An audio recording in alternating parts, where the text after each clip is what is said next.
Yun, tuloy na natin yung kalokohan natin dito. PMS series kuno. Papalit naman tayo ng air filter. Original pa rin binili ko. Hindi pa ako nag DIY sa TMX na air filter na Orig. Siguro next time. Yung luma ko. Nagamitin ko. Mahal nga ito 420. Yung TMX na Orig 150 lang. So bala ko babaklasin ko lahat to. Kasi ang dumi. So bala ko linisin na rin. Tapos silipin yung throttle body. Ito yung gagamitin natin. So, ito rin, sige, paklasin ko na rin to para ma-check. At naninigas. CVT siguro, susunod na lang. Parang late na eh. Then yung last time na nagawa ko dito sa oil filter. Ito. Kinapa ko, walang tulo. All goods. Ito yung tuyo. Yan, na-start ko na yun, nagamit ko na. Sandali. So, baklasin lang natin to.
Buksan natin.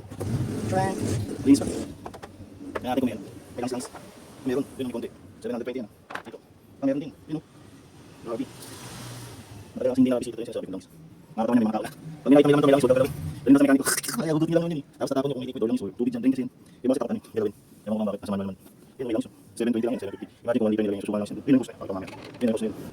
Buksan na natin. Shrink. Linis pa. Kaya natin kung may may langis-langis na meron. Yun o, may konti. 720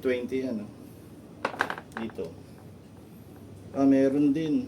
Yun o. Grabe. Matagal na kasi hindi na bisita to, yung sinasabi kong langis. Nakakatawa niya, may mga tao na pag may nakita may laman to, may langis, wag daw galawin. Dalhin daw sa mekaniko. Kaya hugutin nyo lang naman yan eh. Tapos tatapon nyo kung may liquid or langis or tubig dyan. Drain kasi yan. Iba kasi takot galawin. Ewan ko ba kung bakit. Nasa manual naman. Yun o, may langis o. 720 lang yan, 750. Imagine kung 1 liter nilagay niya, susuka ng langis yan dun. Ayun o yung hose na yun. Pakita ko mamaya. Yun o yung hose na yun. Yun, close up natin mamaya. So puro langis-langis to. Yun. Dahil sa katagalan din na na PMS. Siguro mga 6 na buwan o mahigit. Uy, ano yun? Tunaw. Wala. Makasan natin. Malinisin natin to. Pati to. Buti nga may foam malaban. Grabe. Pakita ko yung hose mga boss. So ito yun. Sumusuka ng langis. Pag sobra yan. Kapag nag-high rev ka. Hindi naman pwedeng hindi ikabit yan. Ewan ko lang ha. Pwede kaya hindi nakabit yan sa air filter box. Doon yan nakakabit. Yun. Dito. Diyan yan nakakabit sa likod. Kaya dyan papasok yung langis. Yan, kaya siya basahan lang siya. Pwede kaya huwag nang kabit. Pero hindi, dinesign nila yun. Ewan ko para saan, bakit kailangan humigop na lungs. Buti na lang, hindi umabot dito. Kasi pag umabot dyan, yan, baka pumasok ang langis sa throttle body. Buti na lang, malinis pa. Mamaya camera natin yan. Hindi ko masilip dyan eh. Gamitan natin ito. Yan. O game na. Buksan natin to panilip natin. Galing ano to, Timo. Meron siyang camera. To. Yun eh. So, mahirap kasi makita yung throttle body dito eh. So, gamitan natin ito. Dito makita natin. Ayun, oo, di ba? Kuha tayo maganda angulo nyo. Ayan. Sana nakikita nyo. Malinis pa naman. Although may libag-libag na ng konti. Ayun o. Check nga natin kung ano. Pag i-ano natin yung throttle cable. Sayang wala akong katulong eh. Kaya try natin isentro. Hirap pala. So ayan, try natin gagalawin natin yung ano, throttle body. Hirap. Wala akong tagapihit. Hindi pa naman makapal. May konti lang dumi. Yan. Hindi ko muna gagalawin to. Tsaka hindi pa siya madikit. Yan muna siya dyan. Pero maganda, pwede mo rin spray ng ano, FI cleaner ba? Laking tulong ng tool na to. Kahit sa hatch ko yung namalya, yan yung pinanggamit ko, pinansilip ko. Naayos ko mag-isa. Ito malinis na siya mga boss. Yan. Blow dry. Ginamit ko tong kilat, blow dry ko. Meron pa nga konti eh. Kaso may napansin ako dito. Ayan o. Sticky siya, madikit. Tama, tissue, daan natin. Didikit yan. O, di nalalaglag. Galing yan dun sa sealer. Ito, sealer sa gilid. Kaya ayun o, mayroon dun namuo. Tsaka yung sa labas. Ito, yan. Yan, impaktong yan. Yan kulubot. Ito. Kasi pag tumatakbo tayo, umiinit, nalulusaw siya. Tapos, ayun, dadaan dyan, no? Ang daming, ewan ko paano tanggalin to. Kung kaya ba to ng carb cleaner or what. Kaso baka matunaw yung plastic. Kala ko na una langis, eh. Hindi, ito yung langis. Yan, no? Langis yan. Kahit sinabon ko na meron. So, ito, hindi ko alam kung paano tatanggalin to. Although, hindi naman sana nahihigop ng hangin yan.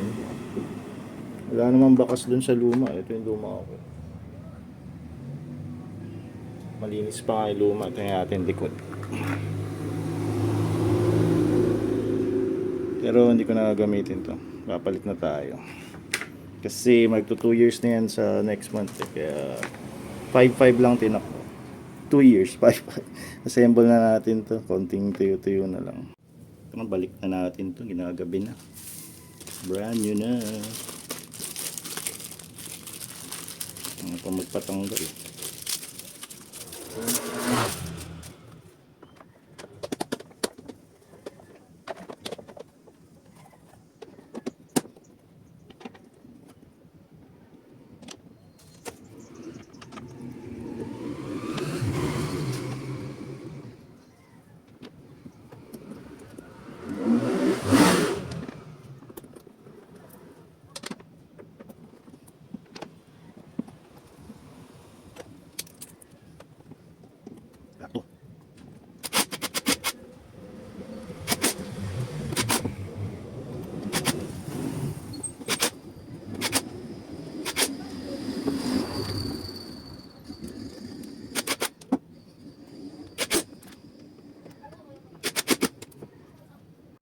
Yo, tsaka ako nalilinisin lahat yan. Gusto ko lang munang balik to, gabi na eh. Mabutan na ako ng dilim.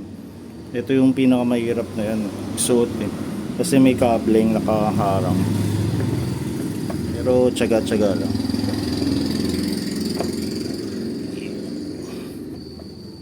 Ingatan nyo yung ano, terminal ng starter. Wire ng starter.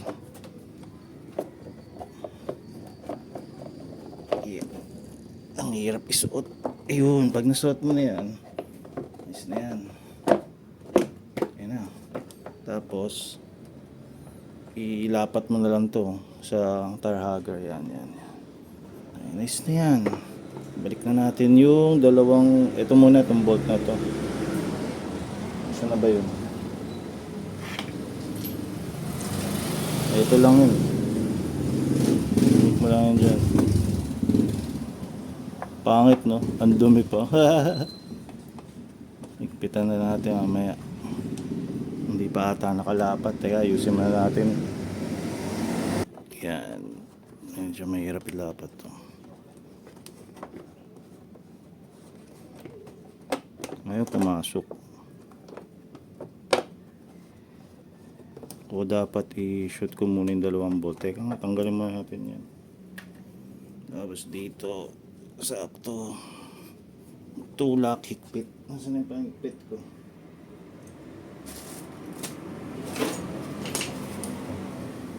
Phillips lang yun. Nakawala yung maliit ko na screwdriver. Hindi ko alam kung saan nalagay. Sayang, order na naman tayo. Pitan nyo na lang to ng maliit na Phillips screwdriver. Or sa taas. Kuhain nyo sa taas, pwede. Kaso natamad ako yun. Ayan, magpit na siya. Hindi ko na mapiyit. Ayan. Yes. Itong tire hugger nito. Tama naman. Kabit muna natin dalawang tornilyo. Kabit na natin to. Medyo mahirap kabit to pag hindi nyo dadayain. So ginagawa ko ganyan. Tapos lagyan ko ng masking tape dito. Kung meron kayong demagnet, yun the best. Kaso wala ako nun. Yan. Tapos siya ako kakapain dito yan. Ito yung mahirap pagkapa. Pero pwede nyo naman ilawan para makita nyo kung pasok na siya. Nakita ko kanina, sentro na. So, tsamba-tsamba mo lang.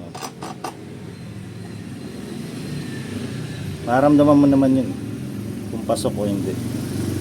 Kasi sisikip siya eh. Pag sumikip siya, yun na yun. Pero ingat kayo, baka mabilog. Kailangan kabisado nyo yung motor nyo. Yan, sumisikip na siya. Sumisikip na. Masikip na. Hindi ko na todo sikip. Hilangin ko na lang yan. Pag hila ko, yun. May naiwan na konting tape. Pero okay lang yun. Kasi ano naman yun. Papel. Tsaka hindi yan sasagabal sa makina. So, ganun din gagawin ko sa kabila. Nasa na yung screw? Nawala ang screw. Ito. Yan. May mga tape po. Hirap niyan. Struggle ako dyan dati. Nalalaglag. Tapos kakalasing ko na naman to para makuha yung tornilyo. Then, naisip ko ganito gawin ko. Ito yung gumana sa akin. Kung may iba kayong idea, edi share nyo na rin para magamit natin. Tsaka nung iba nating naka ERF. Ayan, ganyan na gawin ko. Balutan ko siya. Doon lang sa ulo. Hindi mo pwedeng ibalot sa thread yan. Baka hindi mo na mahugot yan. Ang hirap. Nasa na isang butas. Hindi kita. Dito yung isang butas. Mas maganda pala. Hindi nyo mo nahigpitan yung kabila. Kasi magtatagel pa kayo yan. So malamang di ko maipapasok to ng matino.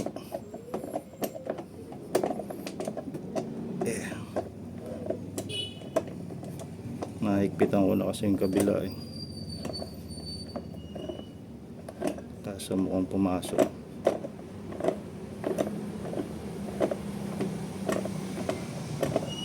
Masok ba?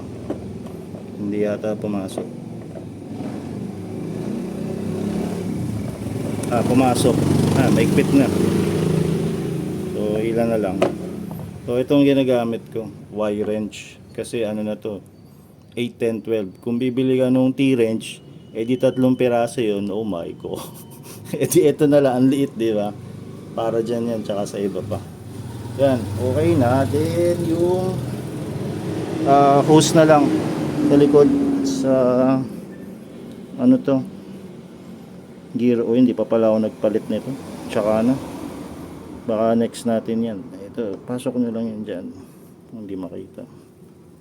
Tinutusok lang naman yan. Tapos may clamp, balik nyo na lang yung clamp. Yeah, ayos na siya. Ayos na. Then yung isa pa dito yung hose, yung sa umihigop nga ng langis. Hindi ko lang mapakita sa camera, pero nakita nyo naman kung saan papasok. Kita ba dito? Ito, kita ata. Mahirap eh, hindi makita masyado. Yun. Pero balik nyo na lang yan. Then bantay-bantayan na lang natin. Iyan. Lock na ba? Lock na. Ganda to, every 500 check nyo kung may langis. Oh, ito pa pala, hindi ko pa nabalik to. Asan na ba yung tornilyo yan? Asan na yung tornilyo yan? Sakit na ng katawan ko, matanda na tayo. Ito. So, tsaka ako nalilinisin to, no? Siguro sa huling part na yung paglilinis ng motor at ayaw pa magpabalik nito. Ayan, yan. Yan, magbalik na. Nasaan na yung pangikpit ko? Isa na, mawawala. Aray ko. Ito, nakita ko na. Hirap ng ganito. Ang hirap magtrabaho na may camera, tapos ikaw lang mag-isa. Ikaw pala lahat. Wala kang taga-hawak ng camera. Kahit ba may tripod, ang hirap pa rin kasi yung angulo, doon ka susunod eh. Kaya makita mo dyan, minsan ang hirap pumihit, hirap gawin yung ganito. Ayan, parang ngayon, di ba? Hirap na hirap ako. Struggle ka ngayon. Kasi nga, isang kamay, hawak ko yung camera. Ayan, isa na, maigpit na. Okay, ano pa? Ayos siya, nagmukhang malinis, pero mabilisan lang to eh. Wala pa tayong wax. Hindi pa ako nagwa-wax dyan. Ang gagawa mo dyan? Ayan na muna. Tapos na tayo dito. Tsaka na iba, CVT cleaning, sunod na lang siguro, or yung gear oil. Yung una, pagod na ako, may bisita tayo, si Bern. Yeah. Muntik pa natin makalimutan to. Ayan.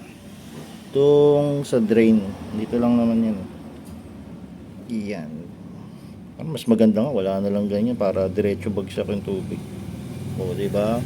Ang dumi eh.